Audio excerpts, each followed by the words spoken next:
രണ്ടും കൽപ്പിച്ചാതാ. ചെന്ന് കഴിഞ്ഞാൽ എങ്ങനെ നേരെ വഴി പോയിരിക്കും. അതൊന്നും പറയാൻ പറ്റില്ല. വന്ന് വലിയ കയറി പോവാൻ നോക്കാൻ തോന്നുന്നു. ഇങ്ങോട്ട് പോരാൻ പറ, വെറുതെ ആലമ്പി ഇങ്ങോട്ട്.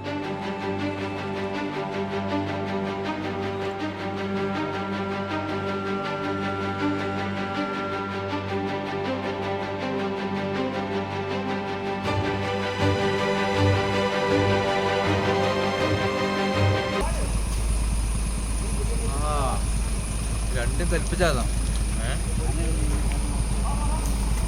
ചെന്ന് കഴിഞ്ഞാൽ എങ്ങനെ നേരെ വഴി പോയിരിക്കും. അതൊന്നും പറയാൻ പറ്റില്ല. വന്ന് വലിയ കയറി പോവാൻ നോക്കാൻ തോന്നുന്നു. ഇങ്ങോട്ട് പോരാൻ പറ, വെറുതെ ആലമ്പി ഇങ്ങോട്ട്.